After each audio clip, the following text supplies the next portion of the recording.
Hey guys, tonight we walk beneath a pale Roman dawn, where the streets are still cool, the city only half awake, and you are standing barefoot in a place that does not care who you used to be. Somewhere nearby, iron rings clink softly, chains shift, and a clerk clears his throat, as if this were just another calm morning at the office. You are tired, dusty, and already aware that whatever plans you once had for your life have been quietly canceled.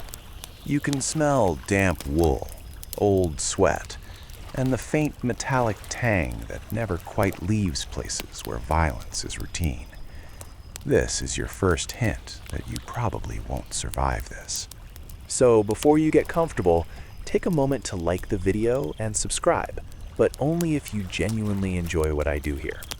And while you're settling in, feel free to drop your location and local time down in the comments.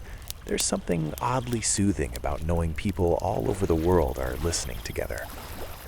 Now, dim the lights, maybe turn on a fan for that soft background hum, and let's ease into tonight's journey together. You stand in line, and the line does not move quickly. A Roman official with a wax tablet looks you over, the way someone today might inspect a used car. Teeth, shoulders, hands. You are not being evaluated as a person, but as material, a body, a potential investment. If you are lucky, an odd word to use here, you were captured in war. If you are less lucky, you were a criminal, a debtor, or simply someone powerful wanted gone. Either way, the outcome is the same. You are now property. This is a mainstream fact historians agree on. Most gladiators begin their careers as enslaved people, prisoners of war, or condemned criminals. There are volunteers, yes, but for now, that thought is far away, like a rumor drifting in from another room. Right now, you are standing under Roman law, which is very clear that your body no longer belongs to you. A small mark may be noted beside your name: age, height, scars. You are reduced to measurements and margins. A clerk records you into a register, and that simple scratch of a stylus carries weight. Your old name, if anyone bothers to ask for it, is suddenly irrelevant. Soon you will be assigned a new one, a stage name meant to sound fierce or exotic, something catchy. Branding, Ancient World Edition. Historians still argue whether gladiators themselves embraced these new identities or simply endured them. But standing here, you mostly feel the cold truth of being renamed without consent. You are herded forward, and someone explains, patiently, almost kindly, that you will be sent to a ludus, a gladiator training school. The word school sounds gentle, even comforting, until you notice the barred windows and the guards, who are very much not teachers. You realize this is not education, it is preparation. You are not being trained to live well. You are being trained to perform efficiently. There's a moment, just a brief one, where your mind drifts to escape. Maybe you could run. Maybe you could blend into the city. Rome is huge, after all. But then you see the gates, the watchers, the casual way everyone assumes you won't try. The system is old, polished, and confident. You are one person, barefoot, with no money and no friends. This is where your rebellion quietly takes a nap. As you wait, you notice others around you. Some are young and tense, eyes darting everywhere. Others are older, strangely calm, already resigned. One man hums under his breath, off-key, like he's soothing himself. You realize this is not a collection of heroes. It's a cross-section of human exhaustion. That realization alone is heavy enough to make your shoulders slump. Here's a quirky tidbit to file away as you stand there. Romans are obsessed with order, and even this grim process is bureaucratically tidy. You might expect chaos, shouting, cruelty. Instead, it feels like a queue at a grimly efficient office. Papers are stamped, decisions are made, Someone somewhere is thinking about profit margins. It's unsettling in a very boring way, which somehow makes it worse. You are branded or tagged in some manner. Sources differ on exactly how consistent this practice was, and historians still argue whether permanent physical branding was universal or more symbolic in some places. Either way, you feel marked. Even if the mark fades, the social one does not. From this moment on, everyone who looks at you will see Gladiator first, human second. A guard gestures, and you start walking. The city shifts around you as you move, vendors opening stalls, the smell of bread drifting through the air. Normal life continuing without pause. That might be the most jarring part. Rome does not stop for your downfall. Somewhere, a child laughs. Somewhere else, someone complains about the price of olives. Meanwhile, your entire future has been rerouted towards sand, sweat, and spectacle. As you pass through the streets, you catch glimpses of posters and graffiti advertising upcoming games. Names are scrawled in bold letters, with little symbols indicating wins and losses. Some of these names belong to men who once stood exactly where you stand now. The crowd cheers for them, bets on them, collects souvenirs with their faces on them.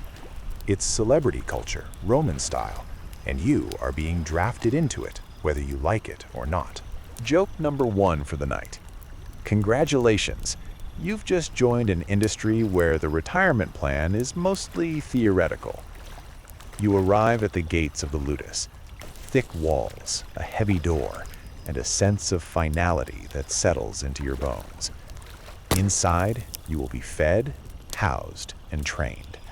On paper, this might sound almost reasonable, but the unspoken clause is simple. Everything provided is provided to keep you useful, alive enough to fight, broken enough to obey. As the door closes behind you, you feel the strange mix of fear and numbness that comes when choices vanish. You are no longer deciding what happens next. That decision has been outsourced to Rome. You are about to learn routines, rules, and rhythms that shape your days down to the minute. Sleep, eat, train, repeat. Think of it as the world's least relaxing fitness retreat. You take one last breath of outside air before the inner yard opens up. Dust hangs lazily in the sunlight. Wooden practice posts stand in neat rows. Somewhere, metal rings as weapons are set down. This is where your body will be reshaped, measured, and corrected. This is where pain will become familiar, almost boring. And as you step fully inside, a quiet understanding settles over you.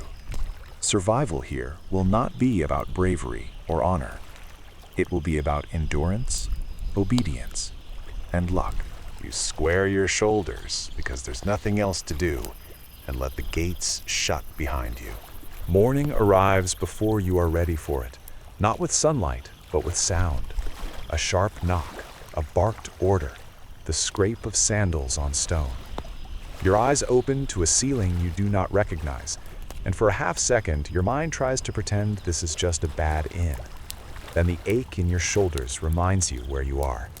Welcome to your new routine, which is less rise and shine, and more rise and endure. You sleep in a communal room because privacy is not considered a useful training tool. Straw pallets line the walls, close enough that you can hear everyone breathe, cough, and occasionally mutter in their sleep. The air smells like old hay, sweat, and yesterday's effort. Somewhere nearby, someone snores with heroic commitment. Joke number 1.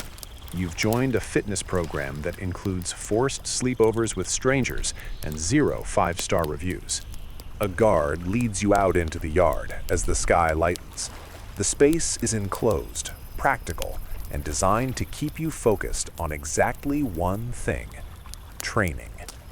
Wooden posts, palus, stand upright in rows, scarred and splintered from years of practice. This is a mainstream historical fact. Gladiators train against wooden posts to perfect strikes, footwork, and endurance, before ever facing a living opponent. You are about to spend a lot of quality time with these posts, and they will never cheer for you. The lanista, the owner and trainer of the school, watches from the side. He does not shout much. He doesn't need to. The rules are already understood. You train hard, you follow instructions, and you survive another day. His interest in your well-being is professional, not personal. Think less coach believes in you, and more manager protecting an expensive asset. You are handed a wooden weapon that feels heavier than it looks. That is intentional. Training weapons are often heavier than real ones, meant to build strength and stamina. You swing. You miss the rhythm. You swing again. Your arms burn almost immediately, which is rude, frankly, given it's still early. A trainer adjusts your stance with a tap that is not quite gentle. You correct it. You repeat. Over and over. This is the rhythm of the ludus. The day breaks into segments that repeat until time loses its shape. Warm-up drills, weapon practice, footwork, more weapon practice, a short break that barely counts, then more drills. You learn quickly that complaining wastes energy. Silence is efficient. Focus is survival. The walls do not echo with dramatic speeches. They echo with breath and the dull thud of wood on wood. Here's a quirky tidbit to tuck under your pillow of straw. Some gladiator schools were surprisingly strict about discipline, but relatively organized about care. Injured trainees were sometimes rested rather than immediately punished, because a broken gladiator is a bad investment. This doesn't make the place kind, exactly, but it does make it pragmatic in a way that feels unsettlingly modern. By midday, sweat has soaked through your tunic. Dust clings to your skin. You are handed water and allowed to sit, briefly. The break is short enough that your muscles barely have time to register relief before it's taken away again. You watch others train while you catch your breath. Some move with practiced ease, veterans probably. Their movements are economical, almost graceful. You wonder how long it took them to look that calm.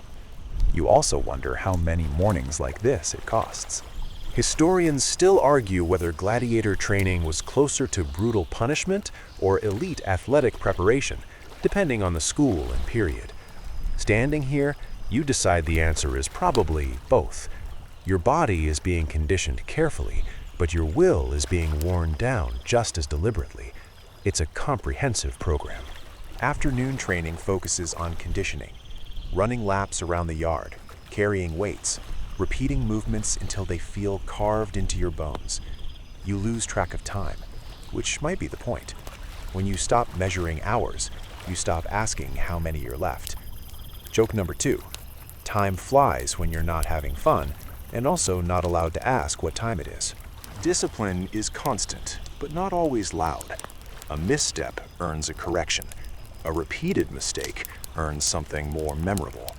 The details vary from school to school, and sources are vague, but the message is consistent. Obedience keeps you intact. Defiance shortens your career in ways no one wants to describe in detail. You learn quickly where the invisible lines are. Meals are functional, not celebratory. You eat when you are told what you are given. The food is filling, surprisingly so, but bland enough that you stop thinking about taste. Eating becomes just another task. Fuel in, energy out. You notice that no one rushes. Even meals have a rhythm, calm and controlled, like everything else here. As the sun begins to lower, training finally winds down. Your muscles tremble with exhaustion, a deep humming fatigue that settles into your joints. You are herded back inside. There is no applause for finishing the day, no encouragement. Completion is expected. Praise is unnecessary. Evening brings a strange quiet. The yard empties. The light softens. You clean yourself as best you can with cold water that steals your breath for a moment. Dirt swirls away, but the ache remains. You lie back down on your pallet, surrounded by the same breathing bodies as the night before. Someone nearby whispers a prayer. Someone else stares at the ceiling in silence. You think about the repetition ahead. Tomorrow will be much like today. The day after that, too. Progress will be measured in tiny adjustments, not big victories. You are not training to win glory yet. You are training to function, to respond, to endure. As sleep creeps in, your body heavy and your mind oddly quiet, you realize something important. The ludus is not designed to break you all at once. It is designed to reshape you slowly, until this routine feels normal, until exhaustion feels ordinary, until obedience feels easier than resistance. Your last thought before drifting off is not dramatic, it's practical. You wonder how long it takes before this stops feeling strange and starts feeling like home. And that, more than the soreness or the shouting, might be the part that truly sucks. By the third morning, your body wakes up before the knock comes. Not because you're rested, far from it, but because soreness has its own internal alarm clock. Every muscle feels thick and uncooperative, as if someone quietly replaced them with damp rope overnight. You roll onto your side, listen to the familiar sounds of the room waking up, and accept that this is simply how mornings feel now. Food comes early, and for once it has your full attention. The meal is plain, warm, and filling. Mostly grains, barley to be precise. This is one of those mainstream historical facts that surprises modern ears. Gladiators were often fed a high carbohydrate diet, heavy on barley and legumes. They were even nicknamed courtyards, barley men. You chew slowly, realizing this isn't peasant food by accident. It's fuel. The texture is thick and almost comforting, the kind of food that sits heavily in your stomach and stays there. You don't get much meat. That's not a mistake or a punishment. The goal is energy and bulk, not elegance. Fat, in this context, is useful. It cushions blows, protects organs, and gives you a better chance of surviving injuries that would otherwise be inconvenient. Historians still argue whether gladiators were intentionally encouraged to gain a layer of protective fat, or whether it was simply a side effect of the diet. But either way, this is not a lean and mean situation. You notice something else as you eat. No one rushes you. Meals are calm, almost ceremonial in their own dull way. Talking is minimal. Everyone is conserving energy, including mental energy. Joke number 1. Welcome to the only athlete meal plan where carbs are king and cutting weight is deeply discouraged. Training follows food, and you feel the difference immediately. The heaviness in your stomach turns into steady energy rather than sluggishness. You last longer at the polls today. Your arms still burn, but they don't give out quite as quickly. Someone notices. No praise is offered, but your training partner nods once, which feels oddly meaningful. Later in the day, you're ushered into a small, shaded room that smells faintly of herbs and old cloth. This is the medical space. It's simple, clean enough, and quietly intimidating. Roman medicine is practical and experimental, especially here. Gladiators are valuable, so their injuries are treated with surprising care. Cuts are cleaned, swellings are examined. A physician presses fingers into sore spots and hums thoughtfully, as if your pain is an interesting puzzle. Here's a quirky tidbit to file away while you wince. Gladiator schools contributed significantly to Roman medical knowledge. Doctors observed wounds, healing, and trauma in controlled conditions, something most physicians never got to see so consistently. You are, in a way, part of a long-running research project. Not voluntarily, of course. Joke number 2. Congratulations, you're advancing science, whether you like it or not. Poultices are applied. Herbs, oils, mixtures, whose exact recipes vary and are still debated. Ash shows up surprisingly often, mixed with water or vinegar. Some sources suggest gladiators drank a tonic made from plant ash to replenish minerals after training. It sounds unpleasant, and it probably was, but it might have helped replace calcium and other nutrients lost through sweat. Historians still argue whether this ash drink was widespread or more of a localized practice. But the idea sticks with you as you swallow something gritty and try not to think too hard about it. The afternoon brings more conditioning, but with slight variations. Lifting, throwing, controlled sparring with wooden weapons.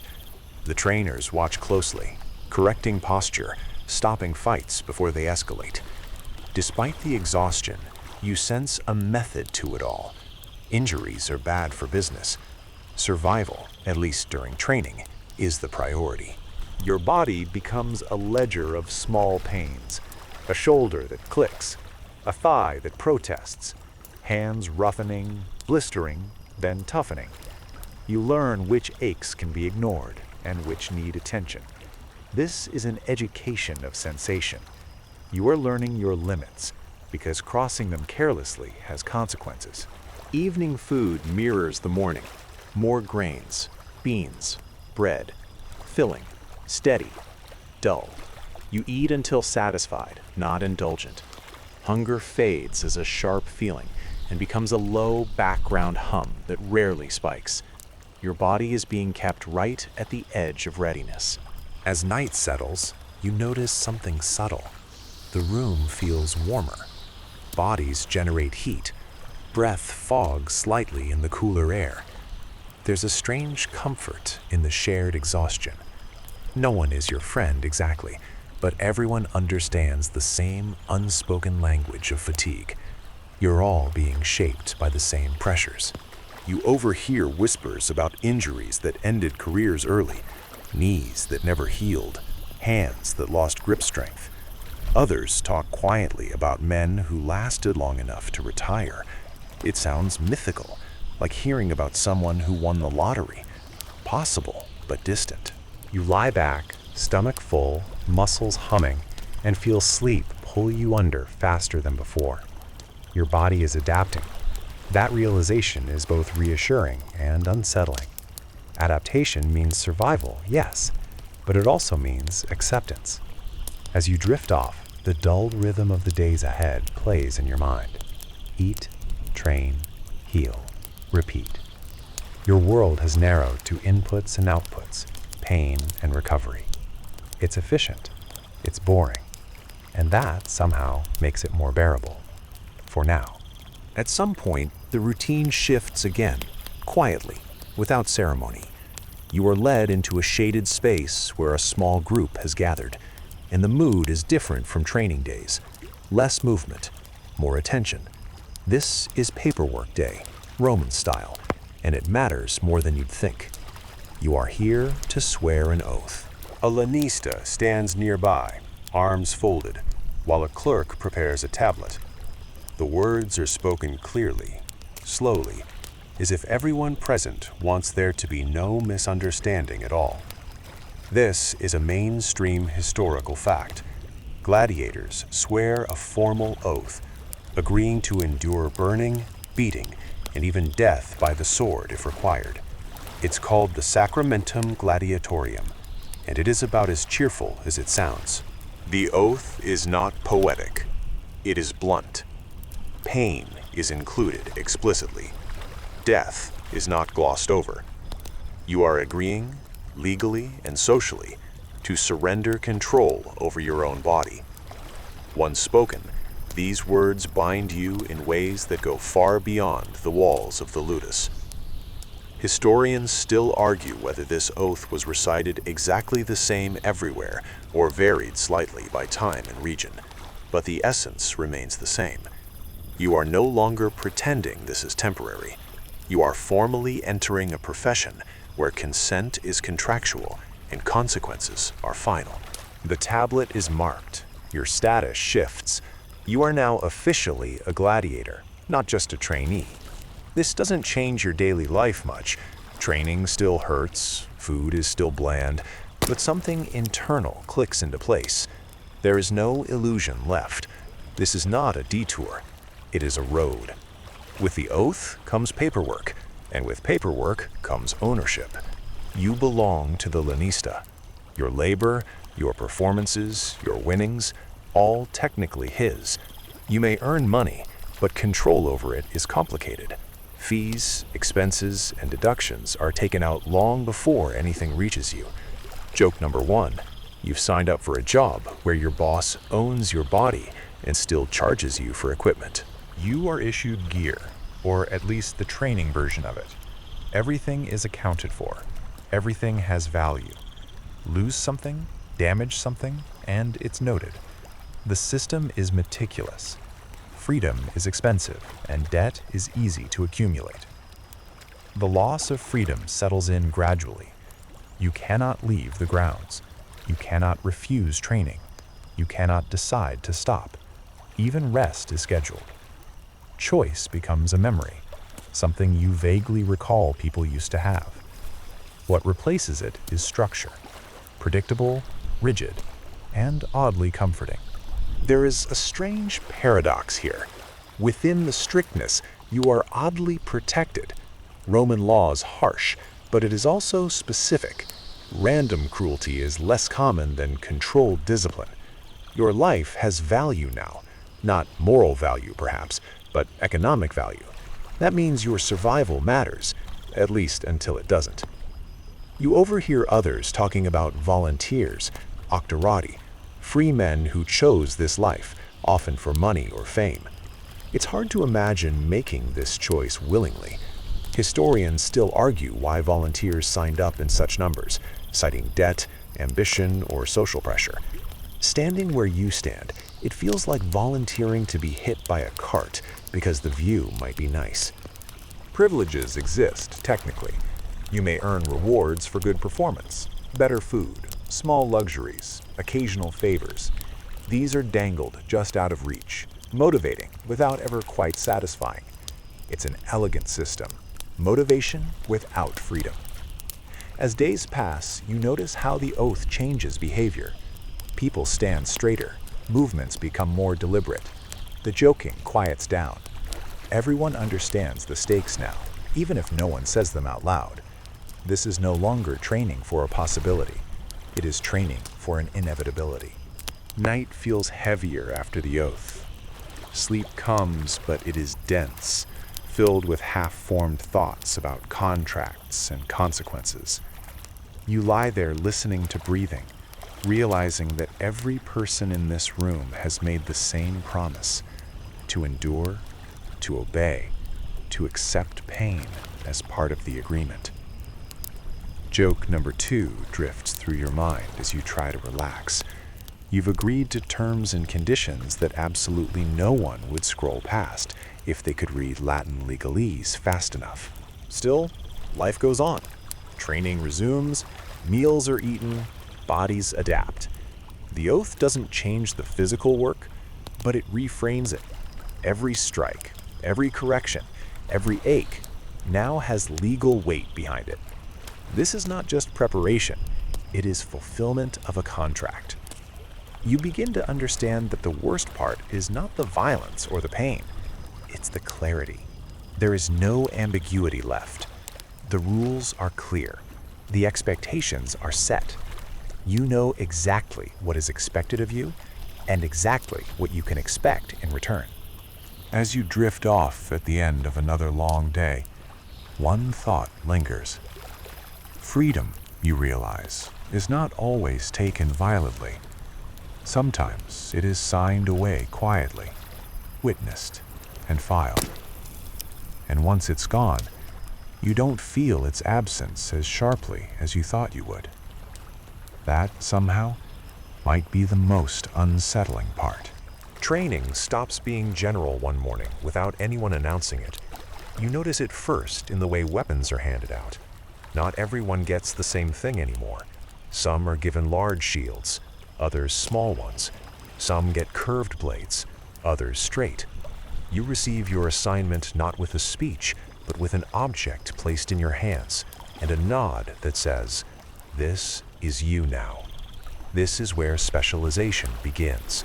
A trainer walks you to a different part of the yard, one where the wooden posts are spaced differently. Your stance is adjusted, your grip corrected. You are told, briefly, what kind of fighter you are expected to become.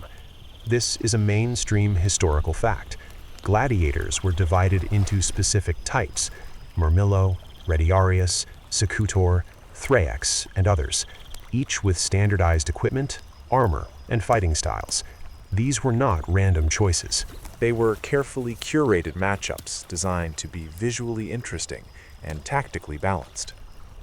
You learn quickly that specialization is a polite word for limitation. Your movements are narrowed.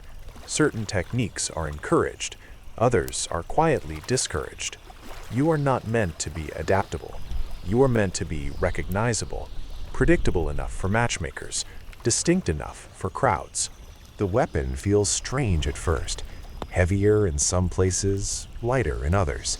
Its balance demands respect. You swing and feel how unforgiving it is to sloppy technique. The trainer corrects you again and again, guiding you toward a specific rhythm. Step, block, strike, reset, over and over, until the pattern starts to carve itself into muscle memory.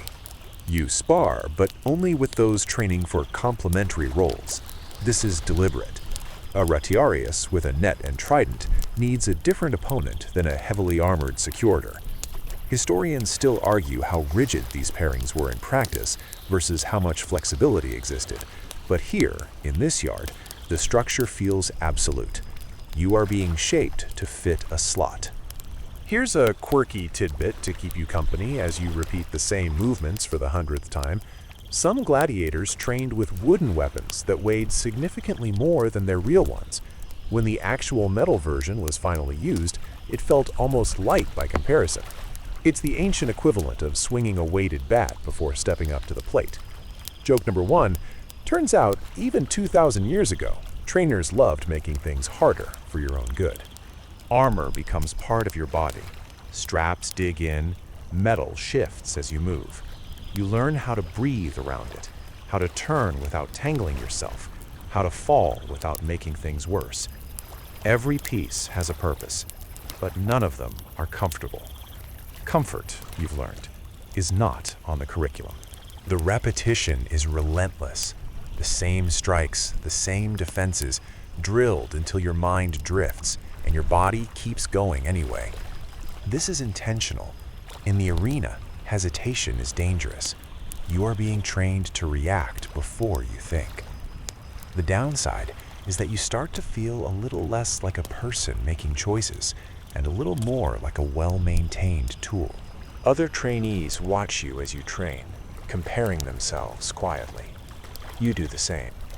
You start to recognize the differences in movement styles, the speed of a lightly armored fighter, the solidity of someone built like a walking wall. Everyone here has a role, and everyone knows roughly how they're supposed to die, at least in theory. There's an odd intimacy to sparring. You are close enough to see expressions, hear breathing, smell sweat and dust. Blows are pulled, but not by much. Mistakes sting. Corrections are immediate and physical. Joke number 2. Nothing builds teamwork like almost hitting each other in the face all afternoon. As days pass, your specialization becomes more natural. Movements smooth out. You start anticipating openings. Your body adjusts to the weight and shape of your equipment. There's a quiet satisfaction in improvement, even here, even under these conditions. It's unsettling how quickly pride can sneak in. The trainers notice. They always do. A nod, a correction given with slightly less irritation. These are the closest things to compliments you'll get. You cling to them more than you'd like to admit. You also start to understand the downside of being good at one thing. Flexibility disappears. You can imagine how you would fare against certain opponents and how poorly you do against others. Your training has blind spots by design. In the arena, this creates drama. In your mind, it creates quiet anxiety. At night, your muscles ache in very specific ways now. New patterns of soreness map out your specialization. You lie on your pallet, replaying movements in your head. Step, block, strike, reset. The rhythm follows you into sleep. Historians still argue whether gladiators were trained more as performers or as practical fighters. But lying here, it feels like both answers are true at once. You are learning how to fight effectively within a script. Controlled violence. Predictable chaos. Joke number 3 drifts through your tired mind as you adjust your aching shoulder. You've finally found your niche career path, and it just happens to involve sharp objects and a cheering crowd. As sleep settles in, you realize something quietly important. Specialization gives you identity here. It's a label, a role, a way to be seen. In a place where your old self no longer matters, that can feel like something close to purpose. And that, more than the weapon in your hands, is what really binds you to this path. Once your fighting style is set, life inside the ludus tightens another notch. The rules don't change much, but your awareness of them does. You start noticing how carefully everything is controlled, where you stand, when you move, how long you rest. Discipline here isn't loud or dramatic. It's constant, like background noise you only notice when it stops. You sleep, train, and eat on schedule, and deviation is not encouraged. The communal quarters make sure of that. Someone is always watching, even if no one seems to be. Guards pass by at irregular intervals, not enough to feel oppressive, but enough to remind you that escape would require more imagination than you currently possess. Joke number 1.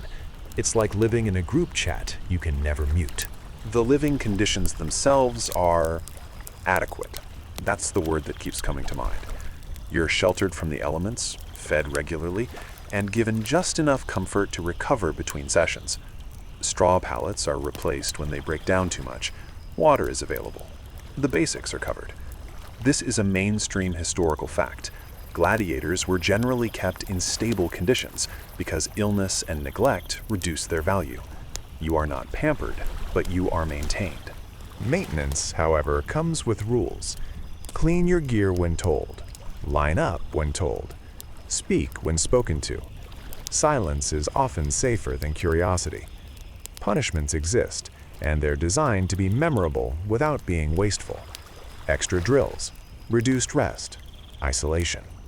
Sources differ on how harsh these punishments could be, and historians still argue whether physical beatings were common or reserved for extreme cases. What's clear is that discipline is immediate and personal. You don't forget the lesson. You witness a punishment one afternoon. Nothing spectacular. Someone disobeyed an order, maybe out of frustration, maybe fatigue. The correction is swift and contained, carried out away from the main yard. No shouting, no spectacle. The rest of you keep training, eyes forward, pretending not to notice. The message lands anyway. Over time, you develop an internal compass for acceptable behavior. You know how far you can push before consequences follow. You learn when to ask for help and when to. You become cautious, efficient, predictable. Meals and rest are tightly linked to discipline. Do well, and nothing changes, which is its own kind of reward. Do poorly, and comforts shrink.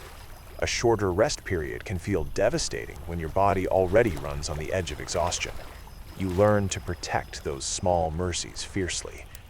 There's a strange hierarchy among the trainees, not formal, but felt. Veterans command quiet respect. Newcomers, like you, learn by watching, mimicking what keeps others out of trouble. Conversations are brief and coded. Everyone knows too much talking invites attention. Here's a quirky tidbit to lighten the mood slightly. Some ludi had their own internal ranking systems, informal pecking orders that influence training pairings and privileges. It's like high school, if high school involved armor and existential dread. Joke number 2. Turns out the social anxiety is historically authentic. As days pass, you realize that discipline isn't just imposed from above, it seeps inward. You start correcting yourself before anyone else does. You wake up already bracing for the day. Your posture adjusts automatically. This is efficient and deeply unsettling. At night, the communal space fills with the low sounds of recovery. Stretching, quiet groans, someone massaging a cramped calf. These small rituals replace conversation. You bond without words, united by shared fatigue and unspoken understanding. Historians still argue whether gladiator schools fostered camaraderie or competition more strongly. Lying here, listening to the breathing around you, it feels like both. You rely on these people, and you also know one day you may face someone just like them across the sand. That thought doesn't keep you awake as much as you'd expect. Exhaustion wins. Discipline has done its job. By now, the rules no longer feel foreign. They feel normal. And as sleep takes you, there's a quiet, unsettling realization. The system works. You are functioning within it, adapting, surviving, which in this place might be the highest compliment you'll ever receive. It starts subtly. A pause in training one afternoon. A gate left open just long enough for you to glimpse the street beyond. Then, one morning, you hear your name, or rather your new name, spoken by someone you don't recognize. Not a trainer, not a guard, an outsider. That's how you realize the world knows about you now. Fame in Rome arrives sideways, not with applause at first, but with whispers. You are marched out, briefly, into a public space near the ludus, maybe to be inspected, maybe to be displayed just enough to stir interest. People look at you openly, some with curiosity, some with excitement, some with the casual hunger of spectators browsing a menu. This is a mainstream historical fact. Gladiators were celebrities, and their images appeared on graffiti, oil lamps, mosaics, and cheap souvenirs. You are not famous yet, not really, but you are visible. That's the first step. Someone shouts your name from across the street, testing how it sounds. It's strange hearing it spoken by a stranger, like a word you're not sure belongs to you. Another person laughs. A vendor nudges a friend. You catch fragments of conversation, speculation, crude jokes, exaggerated confidence in your chances. They talk about you as if you're not standing right there, which is somehow worse than being insulted directly. Joke number 1. You've achieved minor celebrity status and still don't control your own schedule. Truly timeless. Back inside the ludus, things don't change much on the surface. Training continues. Meals arrive on time. Discipline holds steady. But something in the air is different. You notice the way trainers talk about upcoming games. Names are mentioned. Odds are discussed. You are no longer just training for improvement. You are being prepared for an audience. Merchants begin to appear more often. They talk to the lanista, not to you. Deals are made. Schedules adjusted. You overhear talk of appearances, of exhibition matches, of names that sell well. Your body, once just an asset, is now part of a brand. Here's a quirky tidbit to enjoy while stretching sore shoulders. Fans sometimes collected gladiator sweat scraped from their bodies with strigils, believing it had cosmetic or magical properties. It was mixed into creams and sold. Historians still argue how widespread this practice was, but the fact that it existed at all is deeply unsettling. Joke number 2. Turns out personal branding was very literal in ancient Rome. You start to notice graffiti near the ludus walls, names scratched into stone, tallies of wins and losses, crude drawings of fighters mid-strike. Some of those names belong to men you train with. Some belong to the dead. The wall doesn't distinguish between the two very clearly. Women begin to linger nearby, and not subtly. Gladiators occupy a strange social space.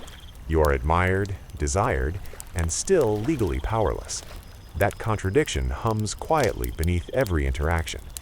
You catch glances, smiles held a moment too long. It feels flattering and hollow at the same time. Historians still argue whether gladiator fame translated into real social mobility or if it was mostly a fantasy sold to the masses. Standing here, sweaty and watched, it feels like admiration without agency. You are wanted, but not free. Training now includes instruction on presentation, how to stand, how to acknowledge the crowd, how to make movements visible and readable. You are taught, gently, that fighting is only part of the job. Being seen matters just as much. The arena is not a place for subtlety. Your name begins appearing on lists. You hear it paired with others. Matchups proposed. The idea that strangers are discussing your potential injuries over wine is odd. You're not afraid yet. Not exactly. It's more like being aware that fear has been scheduled for a later date. Joke number 3 arrives as you lie on your pallet that night. Somewhere in Rome, someone has an opinion about you who has never met you, and that opinion might involve betting money. Some things truly never change. Sleep comes slowly. Fame, it turns out, is not soothing. It adds a layer of mental noise to the already full days. You replay moments in your head, the looks, the whispers, the sound of your name spoken casually. It doesn't feel earned, it feels assigned. In the quiet, you realize something important. The crowd doesn't care about your training, your discipline, or your adaptation. They care about the moment you step into the sand. Everything before that is just set up. You close your eyes, listening to the familiar breathing around you, and let the noise fade. Tomorrow, you'll train again. Tomorrow, you'll eat, recover, repeat. Fame can wait outside the walls. Inside, you are still just a body being prepared. Money enters your life quietly, which is almost funny given how loudly it's talked about everywhere else. You don't see piles of coins. You don't feel suddenly wealthy. Instead, you hear numbers mentioned in conversations that stop when you get too close. Winnings, fees, percentages, all of it floats around you like dust, visible, but never quite settling in your hands. This is a mainstream historical fact. Gladiators could earn prize money for victories, sometimes quite a lot by Roman standards. The catch, of course, is that the money rarely reached them directly. Your lanista takes a cut. The school charges for food, training, housing, medical care, equipment, and repairs. By the time everything is accounted for, your earnings shrink dramatically. You're told this in a matter-of-fact way, as if explaining the weather. Of course there are deductions. Of course there are fees. Why wouldn't there be? You nod, because nodding is easier than arguing. Joke number 1. Turns out the real undefeated champion here is administrative overhead. A small amount is set aside in your name, not handed to you, recorded. It's described as savings, maybe even a path to eventual freedom. This idea lodges itself in your mind and refuses to leave. You start doing quiet mental arithmetic. How many fights would it take? How many wins? How many years? No one gives you clear answers, which is probably intentional. Historians still argue how realistic financial freedom was for most gladiators. Some clearly earned enough to buy their freedom. Many more likely did not. Standing where you stand, the numbers feel slippery, always just out of reach. Hope, carefully rationed. The lanista explains bonuses for good performances, extra rewards for crowned favorites, gifts from wealthy patrons. These sound promising until you realize they are unpredictable and often conditional. One bad fight can undo months of careful accumulation. Injury, especially, is expensive. Medical care costs more when it's serious, and that debt comes out of your account. Here's a quirky tidbit to distract you while you stretch sore legs. Some gladiators received gifts from fans, including money, jewelry, or food, though handling these gifts was often controlled by the school. You might be admired, but you are not trusted with direct access to generosity. Joke number 2. You're famous enough for tips, not trusted enough to keep them. As you think about money, you start noticing how it shapes behavior. Some fighters take fewer risks, fighting defensively to preserve long-term earning potential. Others go all in, chasing dramatic victories that might earn big rewards or end everything quickly. The arena rewards spectacle, but survival rewards caution. Those two goals don't always agree. You overhear older gladiators talking quietly at night. They compare accounts, complain about deductions, speculate about which games pay better. There's an entire underground economy of rumor and half-knowledge. Everyone is trying to game a system. It was designed to game them first. Debt becomes a quiet threat. Break equipment? Pay for it. Miss training due to injury? Still pay for housing. The math never quite works in your favor. You realize that even success keeps you tethered. Winning doesn't free you. It binds you more tightly to a profitable role. Historians still argue whether this financial structure was intentionally exploitative or simply a byproduct of Roman business culture. From inside it, the effect is the same. Money motivates you without empowering you. Joke number 3 slips into your thoughts as you lie awake later. You're risking your life for a paycheck you're not allowed to hold. Ancient problems, modern vibes.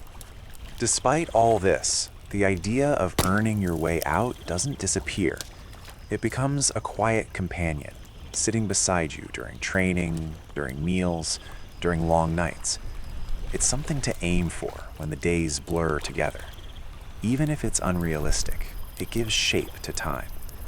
And time needs shape here, or it collapses into endless repetition. As sleep finally arrives, you tuck the numbers away and let the calculations fade. Tomorrow will come, regardless of how much you've earned on paper. The system will continue. You will continue. Money, you're learning, is just another part of the arena. Visible, powerful, and rarely on your side. Fame arrives before comfort ever does. You feel it first as a shift in how people look at you. Longer glances, murmured recognition, a subtle pause when you pass. Your name, or at least the name you've been given, begins to circulate. It's scratched into walls, shouted from cheap seats, whispered by people who will never have to step into the sand themselves. This is a mainstream historical fact. Successful gladiators could become genuine celebrities in Roman society. Their images appeared on lamps, graffiti, mosaics, and even children's toys. You, quite literally, are merchandise. It's a strange sensation knowing your face is being pressed into clay while your body is still aching from yesterday's training. At first, the attention feels flattering. After all, you're human. You like being noticed. You like the idea that someone out there sees you as more than another expendable fighter. Then you realize fame doesn't come with control. You don't decide how you are portrayed. Artists exaggerate your muscles, soften your scars, or invent dramatic poses you've never struck. Joke number 1. You become the ancient equivalent of a heavily filtered profile picture. Crowds chant your name during games, and it sends a physical thrill through your chest. Your heartbeat syncs with the roar. For a moment, you forget the rules, the debts, the contracts. You are the sound of thousands of voices at once. Then the fight ends, and you're escorted back through the tunnels like always. Fame stays above ground. You do not. You start noticing that people feel oddly entitled to you. Fans shout advice. Some shout insults. Some shout things that are neither, and somehow worse. You belong to the spectacle now. Your body is public property. Your victories communal. Your failures loudly judged. A quirky historical tidbit surfaces in idle conversation. Roman women were rumored to collect sweat scraped from gladiators' bodies, believing it had cosmetic or romantic properties. Yes, sweat, preserved and sold.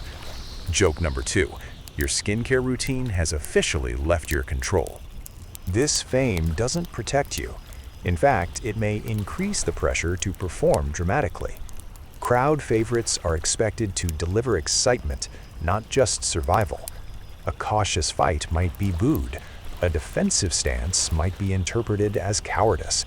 The audience doesn't see your long-term plan. They see their afternoon entertainment.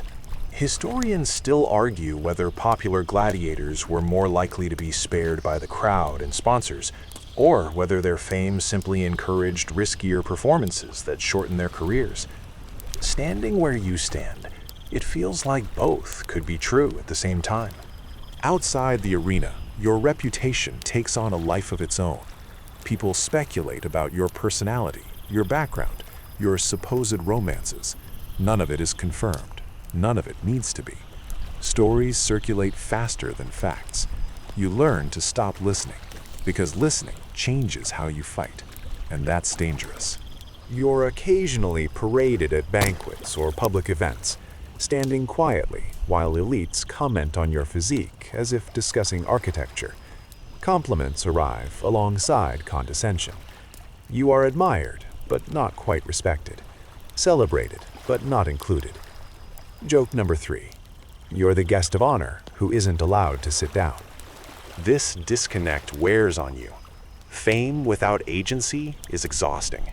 You're expected to smile, nod, and embody a role that never fully fits.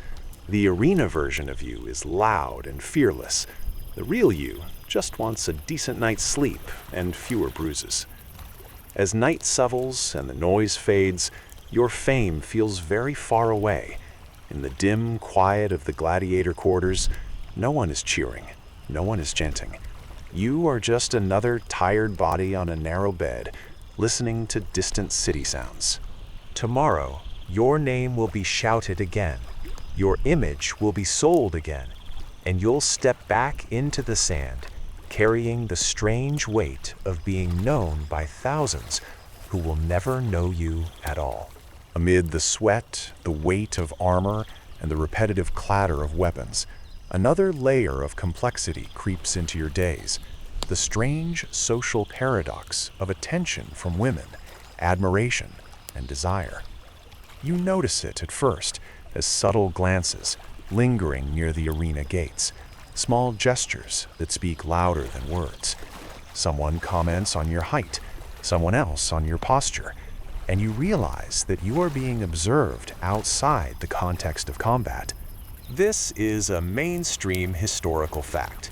Roman gladiators were often seen as attractive figures. Their fame and physical conditioning drew attention from women across social classes. Some were respected for skill, some desired for physique, and some were simply curiosities to be admired from a distance. You are learning quickly that admiration can be intoxicating and entirely powerless. The legal and social structures mean that none of this attention translates into real control. You are observed, desired, perhaps even envied, but you remain a property first and a person second. The paradox becomes evident in small ways. A woman might smile or call your name, yet you cannot approach her freely. Her interest is framed by your role as a gladiator. Boundaries are both implied and enforced. Joke number 1 drifts through your thoughts. You are a celebrity with fans, but you cannot date them. Social power and personal freedom are separate currencies here, and you have none of the latter. Even within the ludus, these dynamics echo subtly. Fellow trainees notice interactions and comment under their breath, half joking, half envious. You see older gladiators smirk knowingly, veterans who have long since learned to navigate or ignore these social currents. You quickly grasp that every look, every compliment, every touch is mediated by status, ownership, and perception. Romantic attention also comes with risk. Being admired can attract unwanted competition, both inside and outside the walls of the training school. Other fighters might feel challenged or threatened. Patrons and wealthy fans might expect favors in return. Even flattery carries an undertone of control. Historians still argue whether the relationships between gladiators and their admirers were genuinely mutual or entirely performative, shaped by power and expectation. Standing in the dim hallway of the ludus, it feels like the latter, but sometimes you catch glimpses of the former, fleeting and impossible to grasp fully. You also notice subtle stratifications. Women of different social classes interact with gladiators differently. Elite women might summon you for a formal greeting at a banquet or public event, reinforcing the performative aspect of fame. Lower-class admirers might leave tokens or notes, small gestures that feel more intimate, yet are no less constrained by the reality of your existence as a property. Even the act of being admired is highly curated, socially enforced, and always temporary. Meals, training, and rest now carry this additional layer. You're conscious of how you move, how your muscles flex, how your posture communicates power and confidence.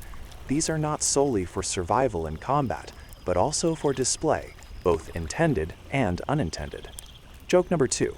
Your posture is now critical, both for life-saving strikes and for social approval.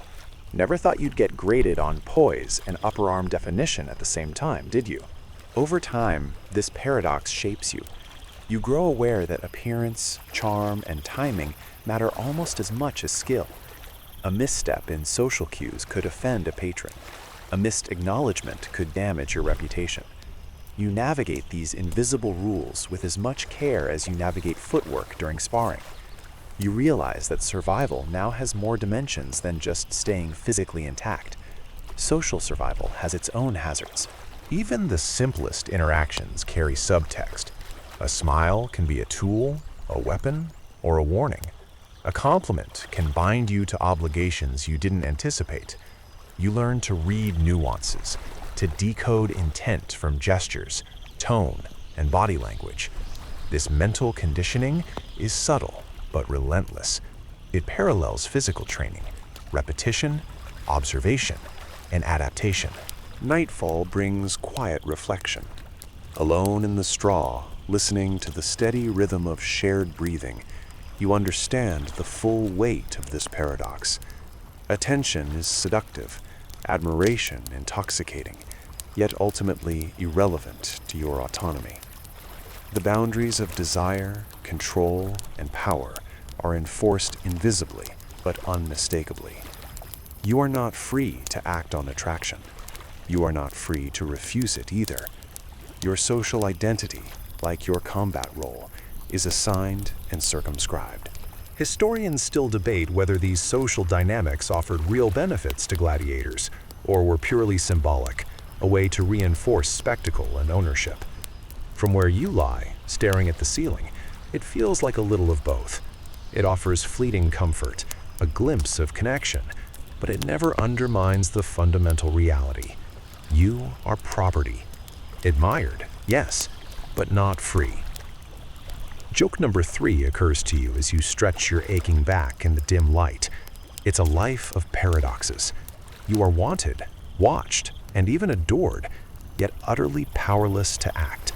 The arena, the ludus, the streets outside, they all remind you that visibility is not freedom. Not yet, anyway. As sleep finally takes hold, your thoughts soften. You drift with the rhythm of admiration, caution, and awareness, melding into a single steady beat. Tomorrow, the arena and the crowd await, and so does the silent pressure of social navigation. You rest, knowing the rules of attraction are as rigid as the rules of combat and just as necessary to survive. The arena looms in your thoughts long before you ever set foot in it.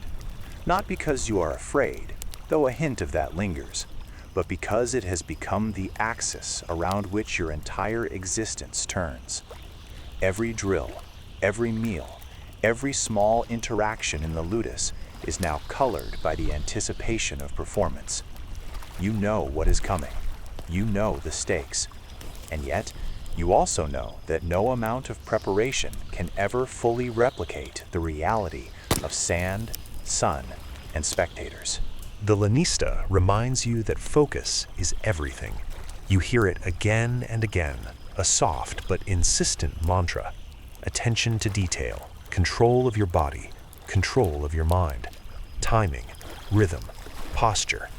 Each movement must be economical, precise, rehearsed to a degree that approaches instinct.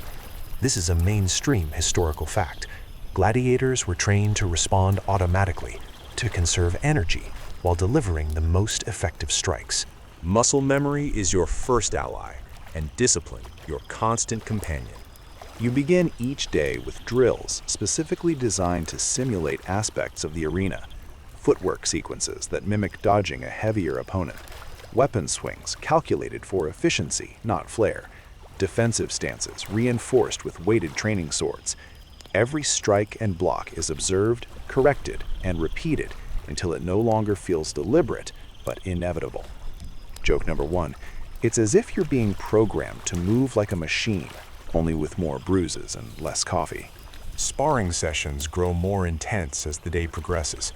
You pair with fighters whose styles differ from your own. Some are heavier, slower, and methodical.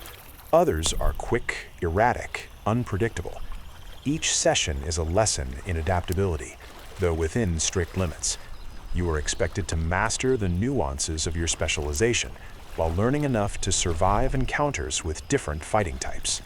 Historians still argue whether full cross-training occurred in all schools, or whether it was limited to certain elite establishments, but the principle of preparedness is clear. Then comes one of the strangest aspects, the choreography of spectacle.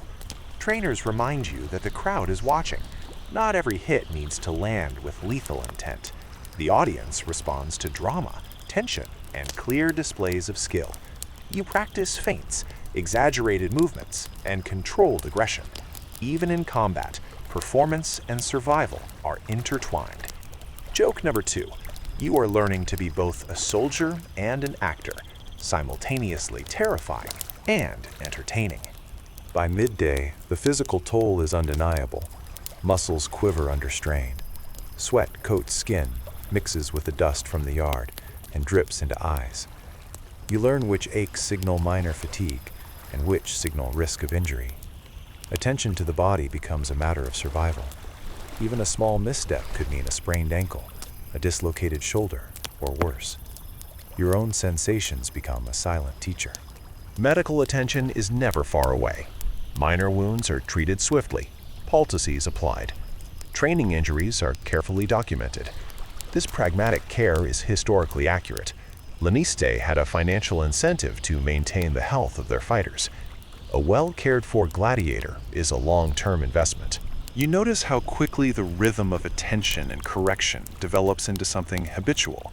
You know when to push, when to pause, and when to ask for help without needing explicit instructions.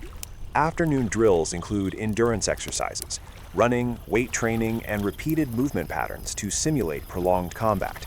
The goal is to condition the body to respond under extreme fatigue. You learn that fights are rarely short. Even a minor skirmish can extend into minutes that feel like hours. The body must be ready, and the mind must remain calm under stress. Joke number 3. It's like training for a marathon in a sauna while carrying a sword and armor that can't decide if it's friendly or not.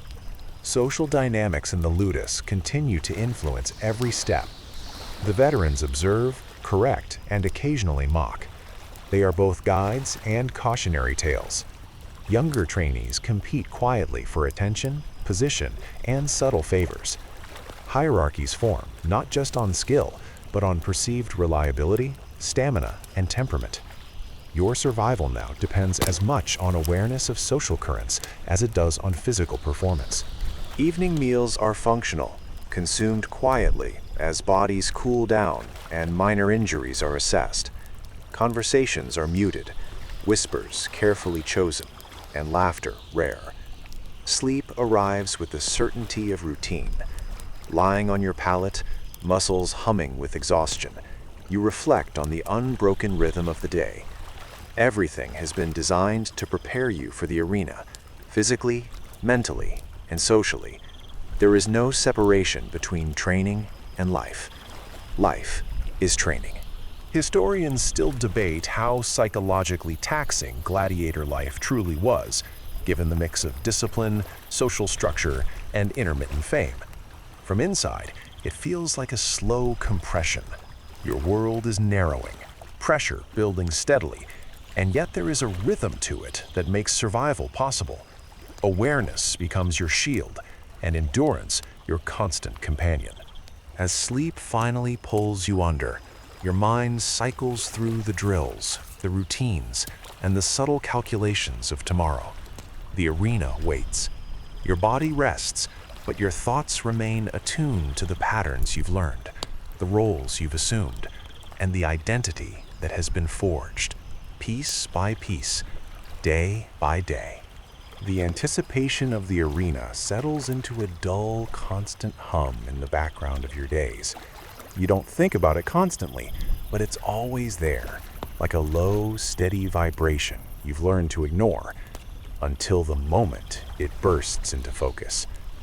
You start noticing subtle changes in how the trainers interact with you, how equipment is distributed, and even how your meals are portioned. Everything is calibrated toward one goal, the moment when you step onto the sand.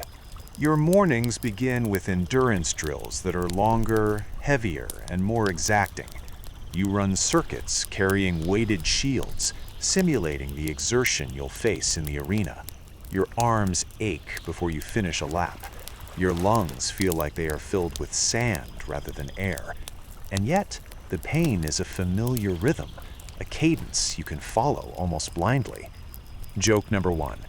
Apparently, the Romans invented CrossFit for people who also have to dodge swords. Weapons practice has grown even more specific. You spend hours striking against wooden dummies, shadow fighting with partners who are already familiar with your style, and repeating defensive motions until they feel like natural reflexes. Every block, every swing, every step is analyzed, corrected, and drilled again. Mistakes are noted immediately, not with harsh words, but with the silent disapproval of a trainer's nod or a barely perceptible shake of the head. Here is a quirky historical tidbit. Some gladiators were trained to fight with injuries simulated in training, such as wearing a splint or having their dominant hand restrained to prepare for unexpected setbacks in the arena. It seems almost cruel, yet you realize it's ingenious. You are learning resilience, not just for the body, but for the mind. Historians still argue how widespread this practice was, but standing here in weighted armor and aching joints, it feels like an old, unspoken law of survival. Between training sessions, social dynamics play out in quieter, subtler ways. Veterans glance your way, noting your progress or lack thereof. Fellow trainees compare wounds, share whispered strategies, or silently mark who is likely to perform well. You learn to observe without drawing attention. You start anticipating not just physical attacks, but social interactions, realizing that alliances, favor, and reputation can carry unexpected weight, even within the walls of the ludus. Meals are brief but functional. You eat quickly, efficiently, because every calorie counts. You've learned to appreciate the simple warmth of a barley-based porridge or the subtle heaviness of legumes. Nutrition is not indulgence, it is fuel. You also start noticing patterns. Which foods make you feel energetic for afternoon drills? Which leave you sluggish? Even minor decisions like this become part of the careful calculus of survival. Occasionally, the lanista calls the school together for announcements, upcoming games, audience expectations, sponsorship notes. You realize that everything you do has a ripple effect. Your performance, health, and even demeanor influence not just your own future, but the reputation and earnings of the school as a whole. Joke number 2. You are not just a gladiator. You are a walking stock option. The afternoons are reserved for combat simulation. You fight in pairs, sometimes threes, each bout carefully structured to test endurance, strategy, and style. The trainers monitor constantly, correcting foot placement, grip, angle of attack. You start anticipating their feedback almost as quickly as you anticipate your partner's movements. There's an elegance in the precision, even as the body tires and aches. Small victories emerge: better footwork, faster reactions, smoother transitions. These tiny gains feel monumental because they might one day save your life. Medical attention continues to be thorough. Minor injuries are treated immediately with poultices, massages, and herbal remedies. This practical care is a reminder that the lanista's investment in you is financial as well as strategic. Being well is a requirement, not a privilege. You also begin to notice a subtle, almost ritualistic quality in how treatments are applied. Each herb, each pressure point, each ointment is part of the choreography of survival. The body becomes a machine that must be maintained meticulously, or it will fail. As evening falls, the communal quarters quiet down. Conversations are minimal. Muscles ache. You stretch and roll, replaying movements in your mind. Attention to detail remains, even in rest. Sleep arrives eventually, heavy and restorative, yet your mind cycles through strategies, techniques, and the rhythm of upcoming matches. The arena is never far from thought, a steady pulse underlining every breath and movement.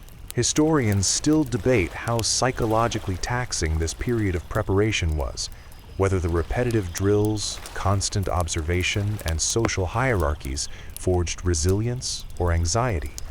From your vantage point, it feels like both. Each day shapes you, narrows your focus, and hardens your resolve. The world outside the walls could not intrude even if it wanted to. The only reality is the sand you will one day step onto. Joke number 3 floats into your mind as you finally relax. If survival is about muscle memory, endurance, and attention, then congratulations, you are the most finely tuned machine in the Empire, and also the most exhausted. Sleep takes you slowly, carrying you toward dreams of the arena that are part fear, part fascination, and entirely unavoidable. The first taste of anticipation in the arena is subtle, like a slow vibration beneath your skin. You don't hear the crowd yet, don't feel the roar, don't smell the dust stirred by thousands of feet. But the atmosphere is there, faintly pulsing through the routines of the day. You notice how the trainer's corrections have sharpened, how drills are timed more precisely, how even your meals are measured with a little extra care. Every detail is a rehearsal for the moment when you will step onto sand that is not padded, not forgiving, and not controlled. You begin the morning with an inspection. Armor is checked for dents, straps for tightness, weapons for balance. It is methodical, almost ceremonial. This is a mainstream historical fact.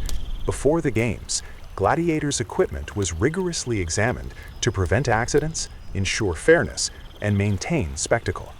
One misaligned strap could compromise a strike or defense, and in a world measured by both entertainment and survival, mistakes were costly. You tighten your belt, adjust your greaves, and run a quick mental checklist of your stance, guard, and breathing. Training that day is punctuated by simulations of match sequences. Partners move predictably, as designed, but the drills are increasingly intense. You feel your reflexes sharpen, your mind clearing into something like instinct. Every swing, block, and dodge is rehearsed in tiny increments. Muscle memory becomes your anchor. Joke number 1. You are slowly becoming an algorithm for survival, just with more sweat and fewer semicolons. The lanista introduces minor variables. Weighted equipment for some rounds, unexpected switches in partner roles for others. These are designed to test adaptability while keeping the overall sequence controlled. Historians still argue how closely these drills mirrored actual combat conditions, but it is clear that mental conditioning was as important as physical preparation. You are learning not just to fight, but to anticipate, react, and recover under stress. The midday break is functional. Barley porridge, legumes, and water. Nothing indulgent. You eat quickly and efficiently, conserving energy for the afternoon, when endurance will be pushed further. Nutrition feels like strategy rather than comfort. Every bite fuels calculations. How long can I maintain speed? When will fatigue set in? How can I exploit the rhythm of my partner without overextending myself? Combat practice resumes with simulated crowd conditions. Wooden stands are empty, but trainers clap, shout encouragement, and mark successes.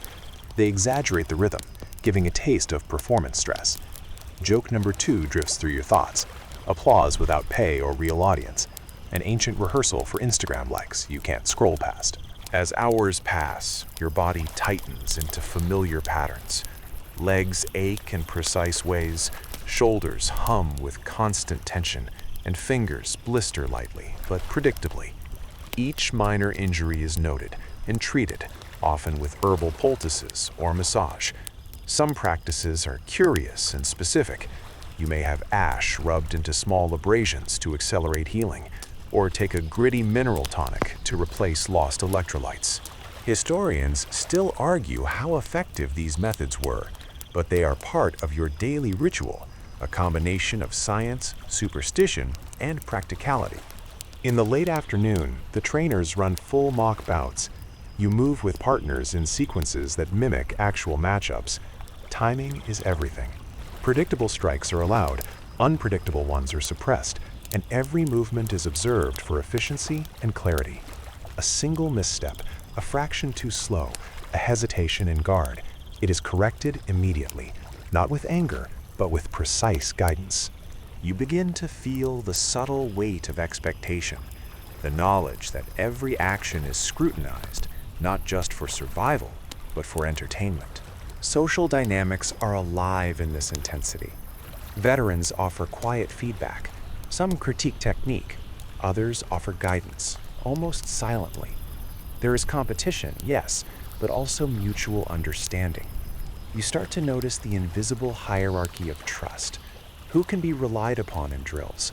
Who maintains composure? Who absorbs pain without complaint? Joke number 3. You are learning not just to fight, but to navigate a network of unspoken alliances while exhausted and sweating. Evening arrives and the routine tightens back into order.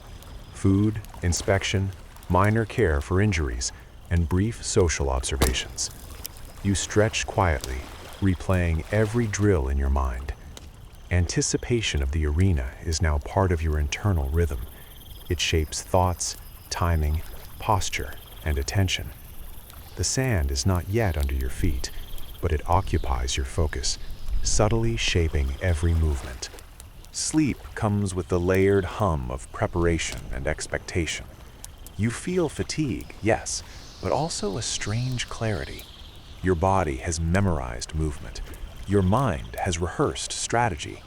Every minor ritual, the tightening of straps, the sharpening of edges, the quiet observation of partners, is a building block. Historians still debate how mentally prepared gladiators were for the sudden, unpredictable nature of actual combat. But tonight, in the dim quiet of the ludus, you feel a controlled, practiced readiness. As darkness falls and the quarter grows silent, your thoughts drift toward the arena with both tension and focus. The crowd will be real soon. The sand will shift underfoot. Every instinct, skill, and piece of knowledge cultivated over weeks and months will be tested. Yet lying here, in this small space of controlled safety, you realize that anticipation is not your enemy. It is your teacher, your rehearsal partner, the quiet pulse beneath the rhythm of your days. And when the arena finally arrives, you will carry it with you, as much a part of your preparation as the barley porridge or the ash poultices. The day of your first official match arrives not with fanfare, but with a quiet tension that permeates the ludus. You wake earlier than usual, muscles tight from yesterday's drills, and nerves coiling beneath your skin. Breakfast is brief, porridge and water again, but you eat carefully, knowing that every bite, every sip counts. You feel the familiar weight of armor and weapons nearby, waiting. But today they carry a different gravity. Joke number 1, even a straw mattress feels like it's judging you for not being fully prepared. Trainers move through the morning with a precision that feels almost ceremonial. Equipment is checked repeatedly. The lanista inspects your grip on your weapon, the alignment of your shield, the strap tension of your greaves. Everything is measured, documented, and corrected. Mistakes are noted immediately, not with anger, but with a quiet disapproval that cuts deeper than any shouted reprimand. You begin to notice how your breathing has slowed, almost imperceptibly, as your body absorbs the ritual of preparation. Muscle memory and anticipation are now working together, forming a quiet, coiled readiness. The walk to the arena is short, but it feels endless. The streets outside the ludus seem alive in a way they never did before. Citizens glance, some recognizing your face, some merely curious. Merchants nod or whisper. Children press against walls to see better. Your fame has preceded you, subtle but undeniable. This is a mainstream historical fact. Gladiators were often known in their local communities, and sometimes even greeted in public spaces. A strange blend of celebrity and spectacle. Joke number 2. You're basically a local influencer without a smartphone or the ability to delete posts. Inside the arena, the scale of the space finally hits you. The sand stretches out like a pale sea. The stands rise above, empty now, but echoes from earlier crowd rehearsals and past matches linger. You run through movements in your mind, not mechanically, but rhythmically, letting instinct guide timing, footwork, and balance. Your body remembers every strike, every block, every defensive posture practiced countless times. Historians still argue how much training prepared gladiators for the unpredictability of live combat. But in this quiet moment, you feel as prepared as humanly possible. Your opponent waits across the sand. Brief glances, slight shifts in stance. You notice details, weight distribution, weapon grip, shoulder alignment. Your training has conditioned you to read these cues almost subconsciously. The first few exchanges are tentative. Blocks, thrusts, and parries occur in a controlled rhythm. Each movement is precise, measured, designed to conserve energy while probing for openings. Every misstep would be visible, both to your opponent and eventually to the audience. Performance and survival are inseparable. A quirky tidbit surfaces as you circle. Some gladiators carried hidden rituals into the arena. Amulets, charms, or tokens thought to bring luck or protection. You adjust a small band you've kept under your wrist wraps, not entirely believing in its power, but appreciating the reassurance it offers. Superstition and skill coexist here. Joke number 3. Apparently, luck has always needed a backup plan. The fight continues, a mixture of instinct, rehearsal, and adaptation. Strikes are calculated but forceful, movements fluid but deliberate. You feel the rhythm of combat, the ebb and flow of advantage. Minor errors are corrected on the fly. Instinctual patterns take over when conscious thought would be too slow. The physical strain is immense, but you are conditioned to endure. Fatigue creeps in at the edges, but focus keeps it manageable. Every hit you deliver, every block you maintain, is a negotiation between training, instinct, and observation. The match concludes not with an overwhelming sense of triumph, but with a quiet awareness that you have survived and performed. The lanista's nod, brief and measured, carries more weight than applause. You are ushered out of the arena, sweaty, exhausted, and undeniably changed. Fame, money, social attention, they exist, but none are as immediately real as the knowledge that your body has performed as it was trained to do. Survival, once abstract in the yard, has become tangible in the sand. Evening brings a return to routine, but nothing feels routine anymore. You eat, stretch, and tend minor injuries, each action infused with the awareness of today's experience. The social hierarchy within the ludus shifts subtly. Veterans nod in acknowledgement, newcomers observe quietly, and you feel a mix of respect and isolation. You are both the same and different, still a trainee, yet now a performer who has faced the reality of the arena. Historians still debate whether first victories truly prepared gladiators for the psychological impact of repeated fights, but tonight, it is enough to feel competent, tested, and oddly at peace with your own limitations. As darkness falls, you reflect on the strange mixture of adrenaline, relief, and exhaustion.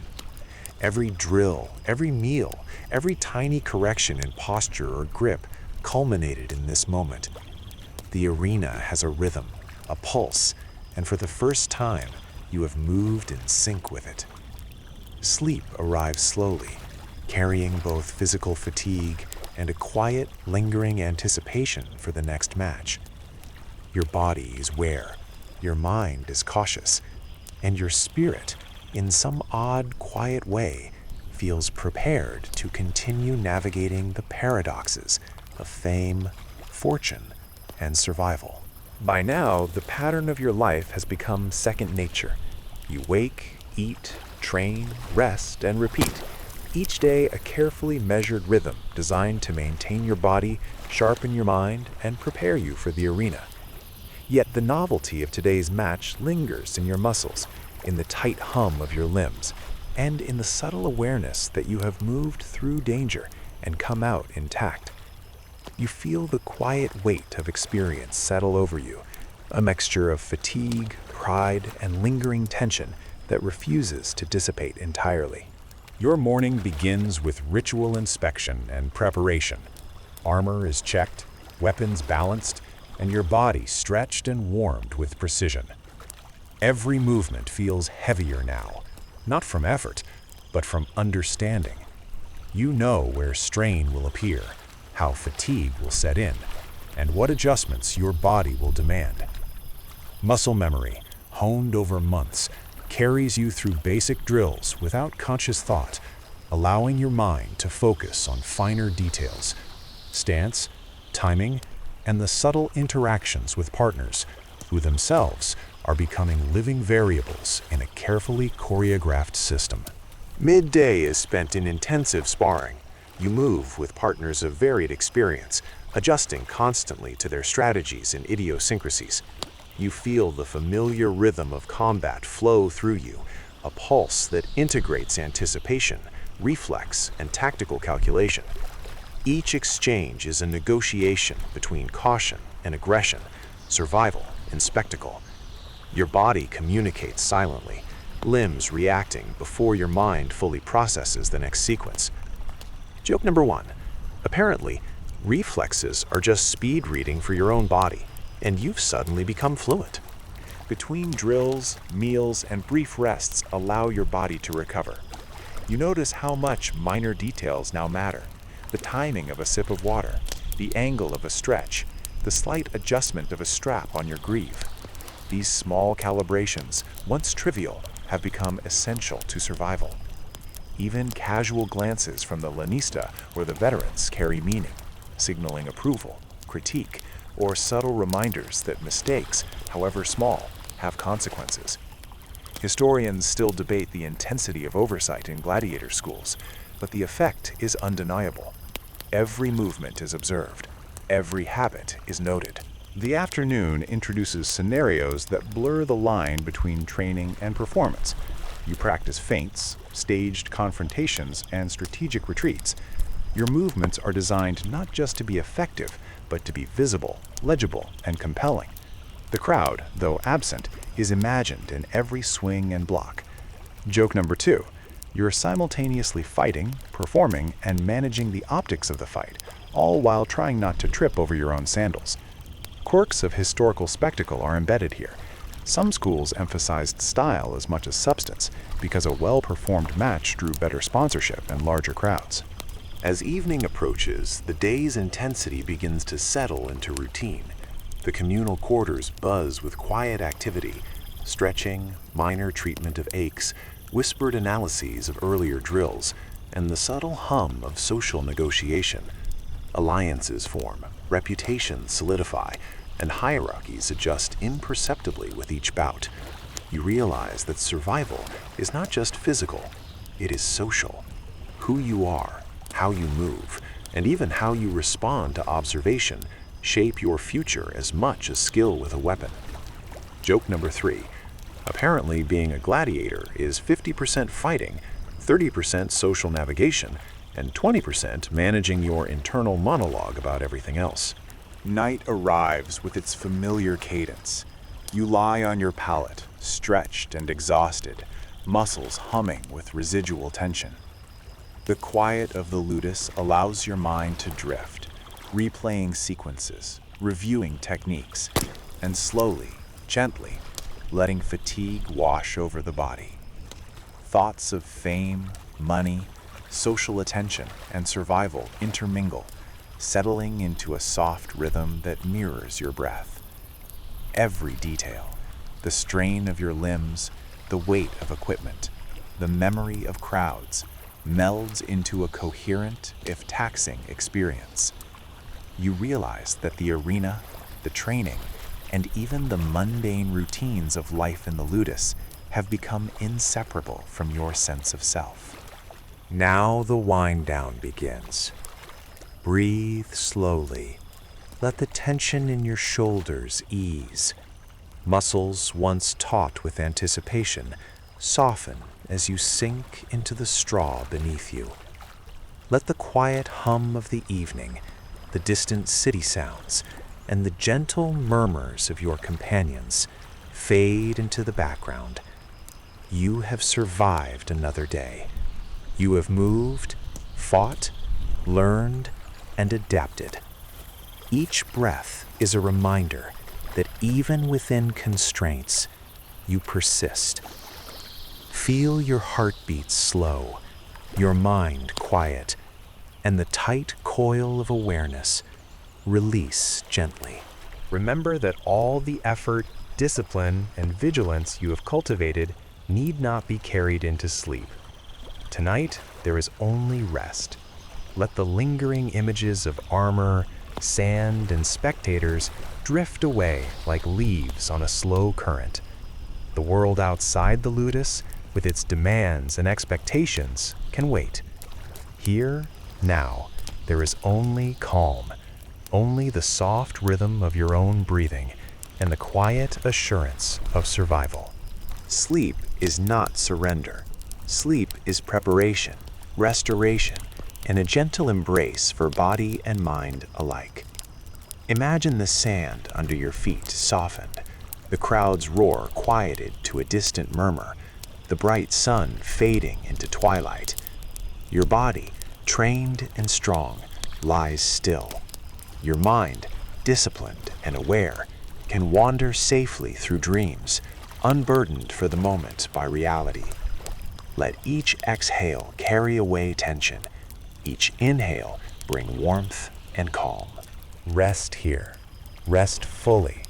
You are alive, you are capable, and you are slowly, inexorably adapting to the rhythm of a life designed to test you at every turn. Tomorrow, the routines will continue, but tonight, there is only quiet. The arena can wait. Your body, mind, and spirit are allowed peace. Let sleep wash over you gently, carrying you into dreams where sand, sun, and discipline blur into a soft, endless calm. End of script. Sweet dreams.